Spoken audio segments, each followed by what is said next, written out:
Our meditation words this morning are from Emmy Lou Belcher, and I'm going to read the words and then we'll follow that up with several moments of silent reflection. Take another deep breath in, let it out, and another.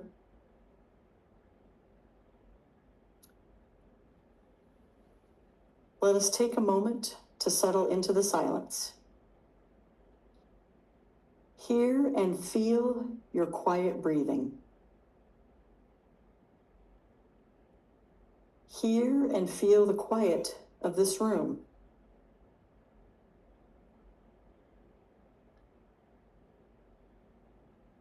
And this community of special people. As we sit in the quiet, feel the life that stretches between us, that fills this room. Feel the opening of all the windows of our beings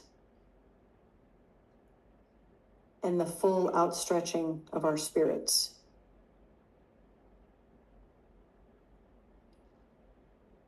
As we reach outward to the life around us, beyond this room, throughout all creation.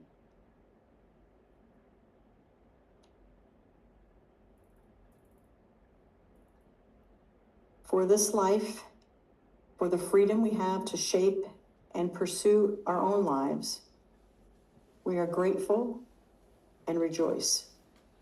Amen.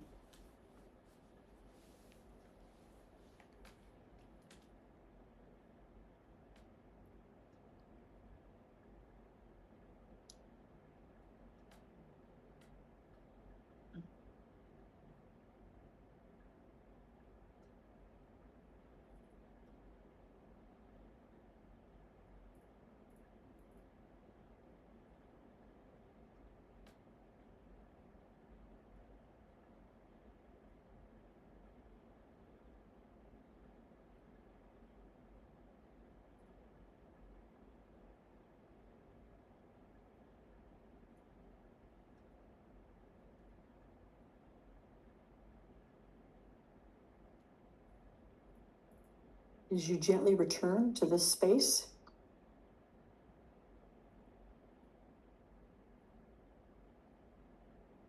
try to keep breathing today.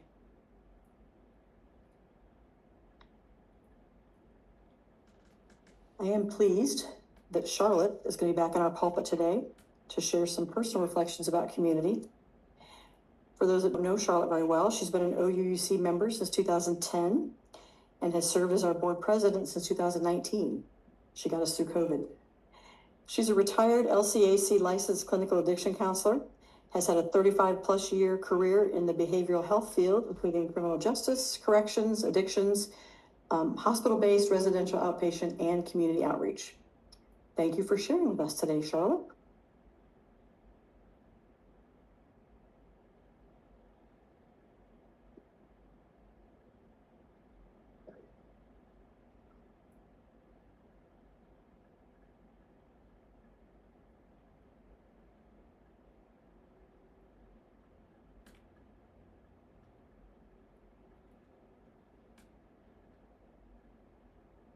Yes. That's loud. Very good. Well, good morning, everyone.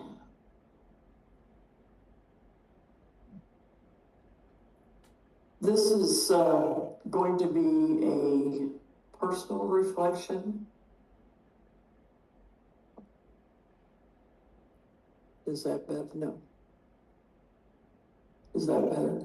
Okay. Some personal reflections, hopefully some education. I was totally not aware when we looked at doing this last week, when I said, let's put the one-armed bandit up on our sign outside, that on Monday morning I would pick up the newspaper and see that a former IU student and now Texas Tech student on a football team, would be leaving that football team to go into rehabilitation for an addiction to gambling. There are no coincidences. I do not believe in this world.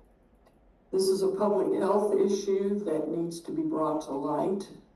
It is something that I venture to say will affect most of us at some point in time in our life, if not personally, through a friend or a colleague or a neighbor, someone in your church, someone in your workplace. It is everywhere. We know about public health issues like COVID and AIDS, and even we got other addictions like alcohol and drugs to be seen as somewhat of a public health issue. Today, I'm hoping that we can start to take a look at gambling as a public health issue. One of the keys to public health is education. And I'm hoping today that's what we can do, is to begin to help educate folks on the insidiousness, the destruction, and the hope that there is for folks with a gambling addiction. I'm going to start with, we're going to do this through my geography of life. We're going to do this from me being a young person to where I am today. If I think back in terms of being 6, 7 years old, I remember going to my Uncle John's and Aunt Clara's at least once a week, and we would do what was called pitch pennies. Whoever got the penny closest to the wall got all the pennies. That was very exciting back in the day when you could buy candy for a penny. So we did that. It was normal. As I got a little older, I learned that Uncle John probably had lots of other gambling kinds of things that he knew about, because he ran the numbers out of the butcher shop that he ran. He was a fun guy, you know, we looked up to him. He chewed his tobacco and he drank his warm Coke, which I never did get, in a little rocking chair next to the stove that heated the house. He also taught us a game about clothespins. If we could take the milk jug that came to the door in the little box where milk was delivered, and you could drop the clothespin from your nose into the milk jar, depending on how far away you can get, you got more, from a penny to a nickel to a dime to a quarter. Now, a quarter back then was a lot. It was a lot of money.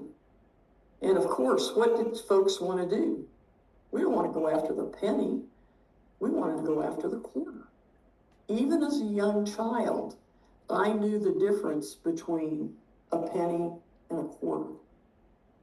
And I knew what it took to get the quarter versus the penny. I could have gone for 25 weeks and gotten a penny every time I went, with the closeness of that clothespin to the container. But I didn't want to wait 25 weeks to get a quarter. I wanted that quarter when? I wanted it now. I wanted it right now. And guess what happened? I walked away with nothing. I don't think I ever got the clothespin in the milk jug, nor did I see any of my cousins. So guess who won? It wasn't me or my cousins, the kids in the room. It was Uncle John. Uncle John kept the quarter, not any of us getting it. Fast forward a little bit to 11, 12, 13, I remember, there was a horse track in Cincinnati called River Downs. Anybody heard of River Downs before? Yeah. It was a fun place. We would go. My dad loved horse racing. And my mom kind of put up with it.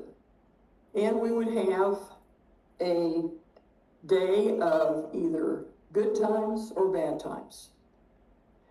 Good times would be when we would go and there would be winnings. Because guess what happened when the day was over? If there had been winnings, there was this amusement park right next door to River Downs then. I can't remember if it was called Coney Island or if it was called Kings Island, and I think it was Coney Island. And if the day was good, we all won because me and my brother had put up with Dad and the horse racing all day. We got to go to Kings Island after 5 o'clock when you got a cheaper rate and have fun until it closed. We had other times we went to River Downs and we would not win. Not as a family, not as an individual. My dad would place his $2 bets and lose, and place his $2 bets and lose. And then he began chasing the losses that he had lost in the previous races. Of course, there was always the first two that was the daily double, and you had to double up on that one. So we get to the 4th or 5th race. Well, by then now, it was a $6 ticket. It was called a combination ticket because you couldn't lose on a combination ticket because you got to get paid for win, place, or show. So the first 3 horses, I mean, you had to be really bad not to pick one of 3 horses. Well, on bad days, he could pick that 4th horse better than anybody. And there was the $6 gone. But the next time he would get it, and the next time he would get it. And needless to say, many times, no, he never got it. He never got it at all, and the ride home would be very long, would be very, very quiet. There would be no food on the way home. There was obviously no Coney Island. And yet, as a 10, 11-year-old, I knew something wasn't quite right, but I didn't exactly understand it at that point in time. Because for us kids, the day was about getting, Mom was not much of a gambler, if you will. She would get us kids involved, though, because she picked horses based on, and always only a $2 horse, and only every other race, because that was her limit that she set for herself, and dare she ever go over it. But she picked her horses based on the name of the horse, or the color of the jockey's uniform, you know, all those very logical, strategically studied kinds of ways of picking the horse. So she'd get us kids involved and say, you pick this one. What color do you like? What name do you like? It all seemed very normal to me to be in and at a racetrack, and that's just what families did. It was fun. It was pretty. The green grass, the blowing of the trumpet, the excitement of horses, you know, throwing that mud up or the dirt up. It was pretty cool. And I was getting to do something that an adult got to do. I was picking a horse. And man, when it won, what do you think I did? I hopped up and down and jumped around and screamed and thought I was cool because we had picked a horse. And interestingly enough, oftentimes, Mom had more wins during the day than my dad did. That really ticked him off. I would have called it something else, but we're on TV. So for me, as a young person, those things that are gambling associated were kind of common. Now that as an adult, I look back and I think about what I experienced every day, or not every day, but quite frequently. So then I get to be older, and I get to be 21. Woo, 21. And guess what the call of 21 was? The call of 21 was an ambassador trip. Anybody remember ambassador trips? Yeah, telling my age now.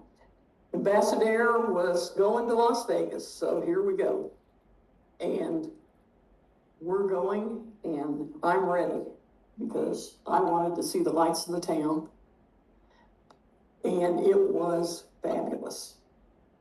The smells, the lights, and that was back when the money fell out of the machines. None of this paper crap that come out of the machines today. That was my big introduction to casinos. And it wasn't bad because, Vegas was a long way away. I didn't have to worry about being there once a month or, once a day.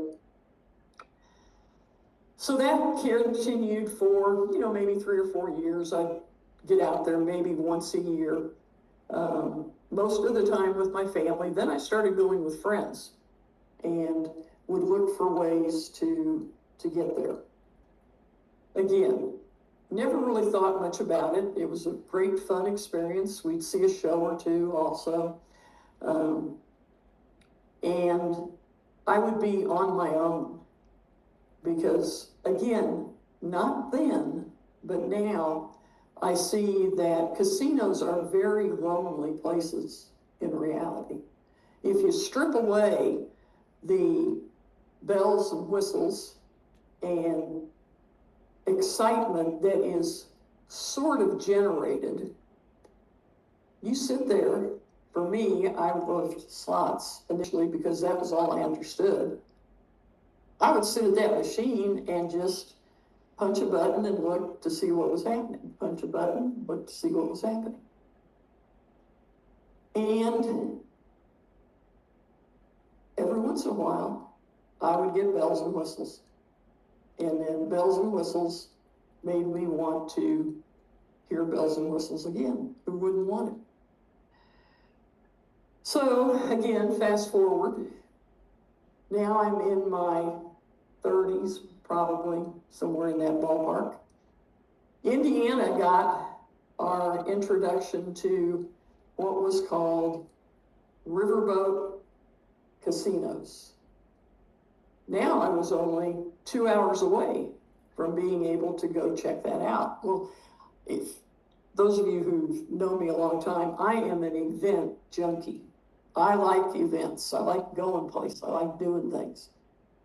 So when the riverboats came, guess who had to go? I went. I went to check them out. And again, they were fun. It wasn't anything close to Las Vegas because there it was like everywhere. These were small. And I never quite understood how a riverboat casino, even though it was still attached to land, could be considered. I thought we were going to go on a cruise. I thought we were going to go out on the water and run up and down the Ohio River a little bit, and so I could be outside and that kind of. Well, no, it was all about gambling. It was all about being inside in the lights and no windows, because anywhere you go, except horse tracks, they don't want you to know what time of day it is or time of night. They want you convincingly wherever they have you. And that's what they want. Who in the room has bought a lottery ticket? Who in the room has played bingo for something of value, for at a fundraiser or something like that, where you paid, $50 to go in and then you won prizes and things like that? Who has bought a raffle ticket? You know, the reality is that gambling, if you think about it, is everywhere. And that is a form of gambling. Lotteries, bingo, the stock market, day trading is a huge area that folks can get themselves into trouble with. Now there's things called prop bets that have come along where you can, well, right now, one of the big prop bets going on is when the war in Iran is going to end. There is a lot of money on that date, and it will eventually get paid or not paid. So prop bets no longer are about bells and whistles, but they're about everyday life. They're about things that we have no idea what the outcome is going to be. And that's part of what gambling is about. It's about not knowing the outcomes. Today, another thing that folks need to learn about, I was telling Sherry about this the other day, and she had no idea what it was. Does anybody know what a loot box is? If you have kids that are, you know, teenagers, etc., ask them what a loot box is. I bet they know. A loot box for young adults, kids, and adults who play what we would consider normal, everyday video games have now become a very strategically placed introduction to gambling for folks who are on those video games. And it's there for a reason. Only one reason, and it's to make money. Loot boxes are what you can buy to make yourself better. It can be a loot box that has a weapon in it that will give you 10 kills or 100 kills or 150 kills. But the problem is you never know what's in the loot box. So when you buy that loot box, you have to buy these. Some of the times they give away for free. That's another hook of the gambling industry, is freebies, which I find very interesting, freebies. The problem is that you never know what's going to come up. So you get a $10, you get a 10 kill gun, and you're kind of disappointed because, you know, where's that 25 or 50 or 100? Well, then you get a 50. Well, you know, I know if I just get a couple more loot boxes, that 100 is right around the corner. Well, then you get a 25. Then you get another 10. Now you're, you know, several loot boxes into it. Well, if I only buy one more loot box, I get a free loot box. So I'll buy another one. And then you hit the 100. Wow. That's called a dopamine rush. That's where this becomes scientific. That's where it becomes the addictive part of the addiction of gambling. The dopamine hits, whether it's a kid or an adult, and now, interestingly enough, the game starts to offer you, instead of a $1 loot box, a $5 loot box. And that $5 loot box will allow you to get a whole month's worth of that game, of that weapon to play with. Not very many loot boxes actually hold that particular weapon. It's skewed in the favor of the video game. Now, I hope I'm not ruining video games for folks, but the reality is, it is the reality. Loot boxes are there. I'm going to say it. I think it's a grooming. Grooming is a word we use in a lot of different destructive behaviors. It's a way to groom people for something riskier. It's a way to groom someone to get them to do something that you want done. So what are the consequences when folks get into things like this? I've got folks I know right now who are gamers in that way. Tetris is one of the big ones for particularly women of the 30s, 40s, 50 years of age. And, you know, they have maxed out credit cards.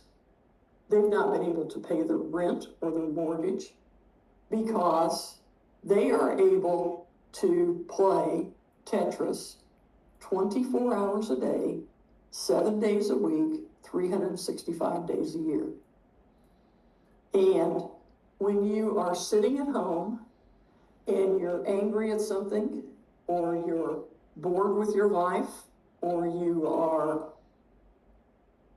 needing excitement, you are upset with your mate, it is not a good thing to have a distraction like that in front of you on a phone. The fastest growing addiction and gambling instrument right now is what I'm sure 100% of us had in this room, and that's a cell phone.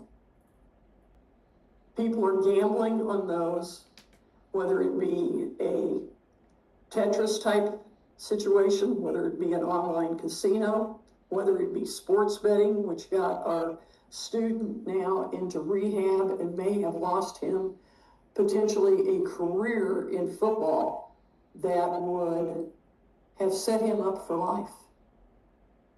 Being totally destroyed over the cell phone. Totally destroyed.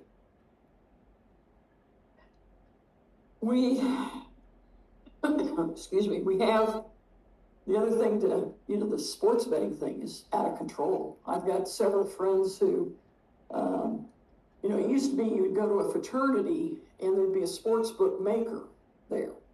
And that's how the guys would get into sports gambling. And yeah, they had problems. They'd have to have their parents bail them out or the bookie come and get them and, you know, stuff like that. But now they don't have to worry about a bookie. They can just go to their phone. And what begins as a sport they love, a sport they think they can outwit the gambling, sports betting, football, basketball, baseball maybe, begins to be an obsession. It begins to be, because it's available, they'll be, before it was famous, they'll be betting in the middle of the night on a Olympic type sport like curling that they know absolutely nothing about, or cricket, or you know, a soccer team that is in some country we've never heard of, but they're betting on it because that's what's available for them to bet on at that point in time. They have to be in what is called action. You have to be in action. This in 2017, the sports betting industry racked up $4.9 billion, that's with a B, billion dollars. That was in 2017. By 2023, which is the most recent numbers that we've got on sports betting, that had grown to $121.7 billion. And then we wonder why people are broke. You know, we wonder where people lose money. Sports betting has grown to be a huge, huge piece. So, in my last 3 minutes here, you've got recreational gambling, you've got problem gambling, you've got diagnostic gambling, where you can be diagnosed as having a gambling problem. You can have recovery and relapse. Those are all words you probably are familiar with, with other addictions like drugs and alcohol. It's the very same thing for gambling. Recreational gambling is what I started with. That was going to Vegas, going to the riverboats, going when I was able. I got into some problem gambling when Anderson and Shelbyville opened up. Why? Access. Access is one of the devils and demons of gambling. That's why the phone is such a horrible situation for folks with gambling problems. Problem gambling looks like when you do things that you wouldn't do otherwise. When you begin to break your own rules. When you set aside $100 to take to the casino, and within 30 minutes of being there, it's gone. So what do? You go to the ATM. When the ATM is done giving you money because you put in place a limit so that you don't spend more money than you want to spend, then you go to what's called the cage, where they can bypass the limit by doing it as a credit card. And before long, you can drain whatever you have in your bank account. Problem gambling quickly can go into a diagnosable gambling addiction when you start even doing things that are beyond. I was convinced I could out-earn my gambling in those days about the money part of it. What I didn't realize was what it was doing to people around me. When I would be in what I call a gambling blackout, and it would be, 2 o'clock in the morning, I thought it was still 8:30. I thought I had been to the ATM machine maybe a couple times, never to the cage. I would get a text on my phone, "Where in the hell are you?" Well, the person who said, "Where in the hell are you?" knew exactly where it was. But they wanted me to know that they knew. And that's when it gets really bad. When you start affecting people that you love and care about and know that you're hurting. You lie. You spend a lot of time trying to figure out how you're going to get more money to go because you chase your losses. The worst thing that ever happened to me was that I hit a big one. And when you hit a big one, it's like drinking the best scotch in the world. You're never satisfied with Passport anymore. You got to have the big win. So that became my chase. And it pretty much close to broke me. It got me to the point where I had to say, enough is enough. I'm done. I'm over. And that's where, thank goodness, recovery comes in. You can, just like with any other addiction, work towards recovery with that. You can get support. You can get community. You can get education. You can learn. And you have to set up what I call roadblocks. It's pretty really hits at your self-esteem. You turn over your Social Security check to your spouse so that you don't have access to it. You limit what you take with you anywhere you go. I learned silly shit like making sure I put gas in my car before I went to the casino so I knew I could get home. Because I knew what the outcome was going to be. The outcome was going to be I would walk away with nothing. I didn't know how I was going to do this today, because I could have stood up here and just told you the facts and figures about gambling. I could have just told you and presented it as somebody else's story. The reality is, this is my story. I am now, since June the 13th of 2023, free from gambling. I would be close to 5 years from gambling, but I had a 3-day relapse. And that 3 days taught me a lot. And I think it may help me to not have to deal with a relapse again. This is just scratching the surface of what gambling does to individuals, to families, to communities. And if you're interested, I could delve deeper sometime. If you want to be an ostrich, we can do that too. But it's a reality. It is what is there, and it is what I believe is only going to get worse. It hasn't even gotten. I want to close with a small reading that is a dedication card that I've written to Sherry. Dedicated to my wife, who has stayed by my side after all the pain I caused her, the late nights not knowing where I was, when I would be home, the financial difficulties, the lying that eroded trust and intimacy.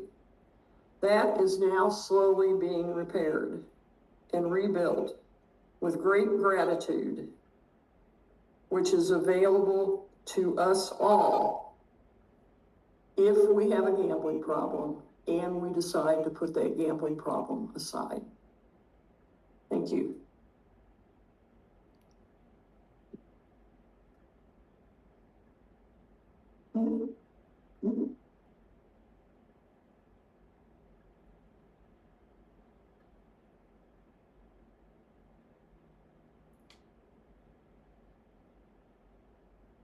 Thank you so much, Charlotte, for being so brave to share something so personal with us. We really, really treasure that. And it puts a link to this that for those of us who don't have a gambling issue, it puts a link in reality to it that I don't think about day to day. So thank you so much for sharing that. I certainly learned, I didn't know what a loot box was. That's a new one for me. I have young people in my life who are playing online all the time. So it makes me wonder, ask some questions. And the whole sports gambling thing, is shocking to me. I mean, I'm around some people sometimes who spend more time trying to figure out their parlays than actually watching a game. And I do think you are right. It is going to be going to continue to be, it already is huge. It's going to continue to be an issue as it just opens up wider and wider and wider. Anyway, thank you so much. Our closing words are from Kathy Huff. Our time in this place may have ended, but our connection to each other and this community remains. Together, may we walk the path of justice, speak words of love, live the selfless deed, trod gently upon the earth, and fill the world with compassion. Until we meet again, blessed be.